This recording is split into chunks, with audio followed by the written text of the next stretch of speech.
Madam, గుంటూరులో జరిగిన అమానవీయమైన సంఘటన.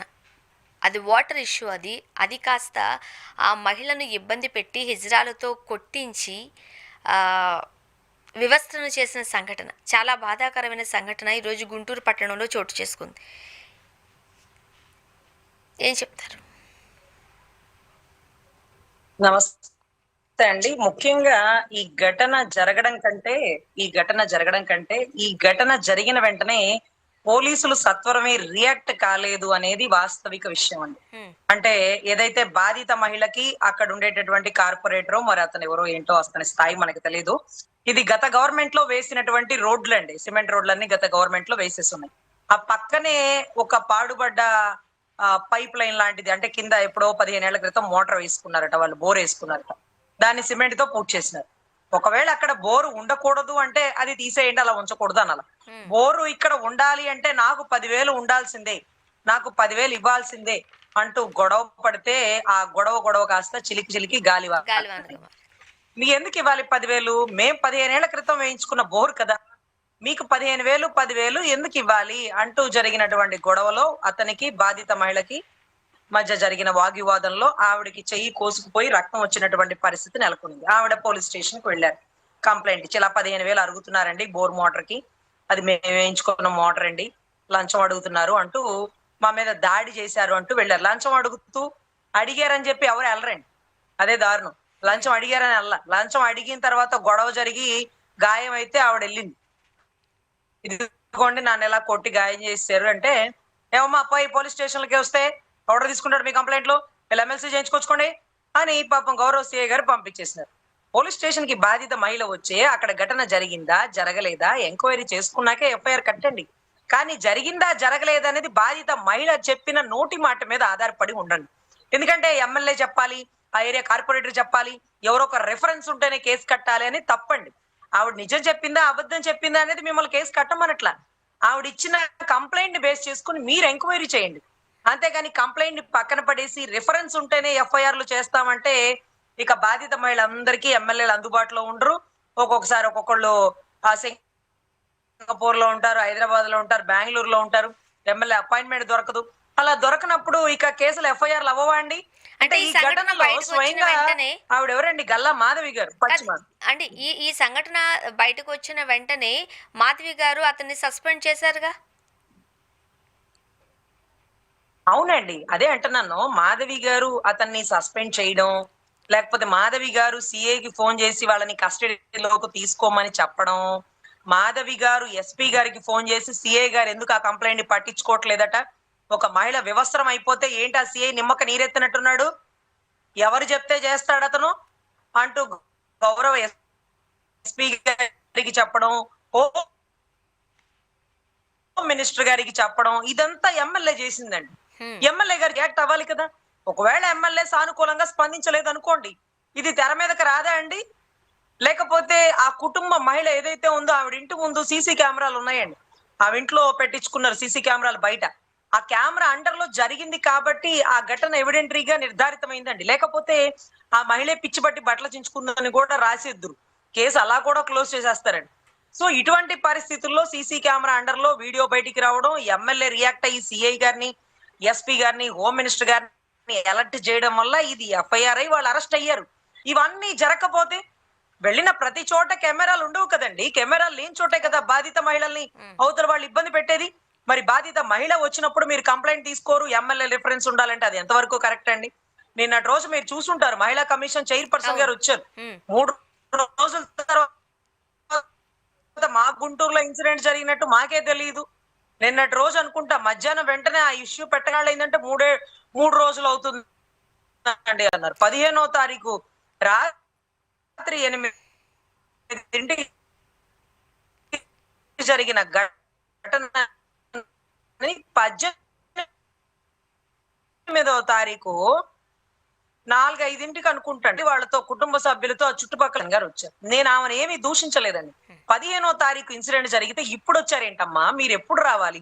మీరు వచ్చాక కదా ప్రభుత్వం స్పందించాలి. మీరు స్పందించకుండా ముఖ్యమంత్రి స్పందించాక, హోమ్ మినిస్టర్ స్పందించాక, ఎమ్మెల్యే సిఐ సరిగ్గా విధులు నిర్వహించట్లేదు అంటూ ఎస్పీకి కంప్లైంట్ ఇచ్చాక అప్పుడు మీరు వచ్చి సోద్యం చూడడానికి వచ్చారా? అని కూడా అనలేదులేండి. మీరు ఇప్పుడు వచ్చారేంటి 15వ తారీఖు రావాలి కదా అంటే ఆవిడని నువ్వెందుకు వచ్చావు అని నన్ను అడుగుతుంది ఏంటండి? నేను మేము ఎందుకు చూసాం, ఆ వచ్చానేంటి? వీడియో నేను చూసాం. వస్తానో రానో మేము ఆ వీడియో చూసాము. రజనీ గారు, మీరు గట్టిగానే క్వశ్చన్ చేశారు. 3 రోజుల తర్వాత వస్తారా మీరు? అండ్ ఒక మహిళకి ఇంత ఇబ్బందికరమైన పరిస్థితి ఉన్నప్పుడు విమెన్ కమిషన్ చైర్పర్సన్గా ఉన్న మీరు ఇంత లేట్గా వచ్చారేంటి అని మీరు క్వశ్చన్ చేసిన నేపథ్యంలో తన ఆన్సర్ ఎట్లా అనిపించింది? ఏమన్నారు?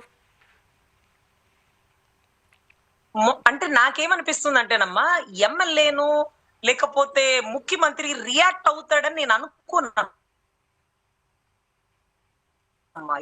ఎందుకంటే వారి ప్రభు పట్టను, కానీ రియాక్ట్ అవ్వాల్సినటువంటి పర్సన్ మహిళా కమిషన్ చైర్పర్సన్ ఒక జుడిషియరీ బాడీ లాంటిదమ్మా, ఒక ఇండిపెండెంట్ బాడీ లాంటిది.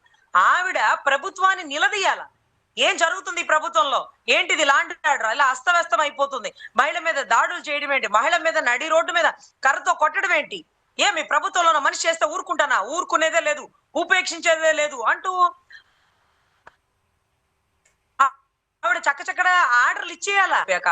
లేకపోతే రాష్ట్రం అంతా అల్లకొల్లోలం అయిపోయాక చిట్ట చివరిలో రాత్రి 8ంటికి వచ్చి నువ్వు ఎందుకు వచ్చావు అంటే, అరే నేను తెలంగాణ కేసు చేసినప్పుడు అండి, మీరు తెలంగాణ అడ్వకేట్లు అందరూ ఈ కేసు చేయకూడదు అని స్టాంప్ వేసాక ఆంధ్ర నుంచి ఒక అడ్వకేట్ ని అక్కడికి వెళ్ళి మీకు విరుద్ధంగా అక్కడ కేసు చేసినప్పుడు మీ తెలంగాణ వాళ్ళు తెలంగాణ అడ్వకేట్లు నువ్వు ఎందుకు వచ్చావు అని అడగలేదండి. కానీ మా గుంటూరు మా ఇంటి పరిసర ప్రాంతాల్లో తెలిసిందే, ఇక పేపర్లో రావట్లేదు, మీడియాలు కరువు అని అర్థం కాని పరిస్థితుల్లో నేను వెళ్తే నువ్వెందుకు వచ్చావు, నాకు ఇప్పుడే తెలిసింది అనిందండి. అది ఆశ్చర్యం. మీరు అది వాయిస్ కూడా వినిపించాలా? ఆవిడకి ఇప్పుడు తెలియడం ఏంటండి? ఆవిడకి ఎప్పుడో కదా తెలియాలా? అంటే ఎప్పుడో కదా తెలియాలా? 15వ తారీఖు వచ్చేసి అక్కడ సిఐని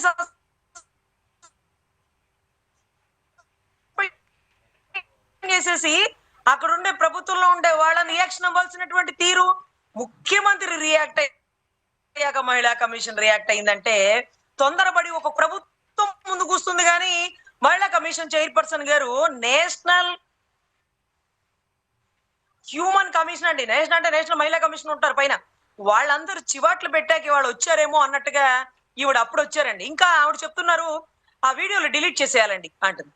అంటే మీకు గుర్తుందో లేదో, మణిపూర్ ఘటనలో ఒక మహిళల్ని వ్యవస్థలు చేసి రోడ్డు మీద పరిగెట్టించారని మీరు విన్నారండి? రాష్ట్రం మొత్తం కూడా చూసింది కదా, అన్ని రాష్ట్రాలు నివ్వెరపోయారు. అయ్యో మణిపూర్ ఘటన అని మనందరం కూడా ఖండించినామండి. కానీ మణిపూర్ ని తలపించే విధంగా ఈ గుంటూరు పరిసర ప్రాంతాల్లో ఈ ఘటన జరగడం ఏంటి?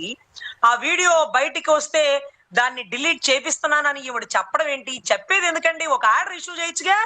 అసలు ఒకటి మాట్లాడుకుందామండి మనలో మనమాట, ఆ వీడియో బయటికి ఎలా వచ్చి ఉంటదండి? అంటే నా తల్లి వివస్త్రాలైపోయింది, నా తల్లి వివస్త్రం అయిన వీడియో మీరు చూడండి అంటూ కొడుకు ఆ వీడియో బయటికి పెడతాడా అండి? కొడుకు గ్రూప్స్ కి ప్రిపేర్ అవుతున్నాడండి. 3 మార్కుల్లో గ్రూప్ 2 పోయిందట. గ్రూప్ 2 3 మార్కుల్లో పోయిందట. గ్రూప్ 1 కి ట్రై చేస్తున్నాడంట.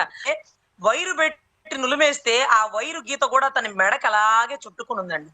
అంత చదువుకున్న బిడ్డ తన తల్లి వివస్త్రమైన వీడియో బయటికి సర్క్యులేట్ చేస్తాడండి? మరి ఎక్కడ వచ్చింది, ఎవరికి ఇచ్చినాడు అంటే పోలీసు వారికి ఇచ్చినాడు కొడుకు. మరి ఎక్కడి నుంచి బయటికి సర్క్యులేట్ అయి ఉంటది?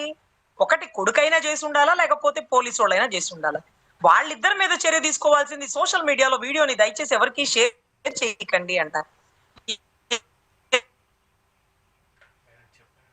ఎందుకు షేర్ చేయకండి? మీకు సెన్స్ లేకపోయినా యూట్యూబ్ ఓడుకుందిగా. ఏదైతే ఆ పరిసర ప్రాంతాల్లో మార్ఫింగ్ చేసేసి బ్లర్ చేసి పెడుతున్నాడు కదా, అంటే ఈ ఘటన కూడా కష్టమయ్యి ఈ వీడియోను సర్క్యులేట్ అడుక్కోవాల్సిన కర్మ మీకేం పట్టింది? మీరు ఒక అథారిటీ కదా, ఒక లెటర్ రిలీజ్ చేయండి, ఆ వీడియోని ఎక్కడా సర్క్యులేట్ చేయొద్దు, ఆ వీడియో మీద యాక్షన్ తీసుకోండి, సైబర్ క్రైమ్ వాళ్ళు ఎక్కడుంటే అక్కడ డిలీట్ కొట్టేయండి అని మీరు నోటి మాటతో కాదు, పెన్ను పేపర్తో మంచి మంచి ఆర్డర్లు ఇవ్వాల్సింది పోయి వాళ్ళతో సరి సమానంగా మీరు అక్కడ మాట్లాడడం అది కరెక్ట్ కాదేమో నా